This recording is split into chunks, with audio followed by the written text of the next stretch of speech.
ఈ లోకాన్ని సైతం ఒక విగ్రహంగా మలిచి ప్రతి ఒక్కరూ దానికి దాసులయ్యేలాగా చేసింది సాతాను. ఈ శోధనలన్నీ ప్రతి మనిషికి వస్తాయి.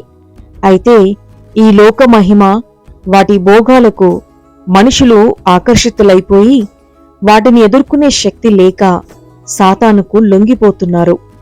యోహాను మొదటి పత్రిక 2వ అధ్యాయం 16వ వచనంలో, లోకములో ఉన్నదంతయు అనగా శరీరాశయు, నేత్రాశయు, జీవపు డంబమును తండ్రి వలన పుట్టినవి కావు, అవి లోక సంబంధమైనవి అని వ్రాయబడి ఉంది.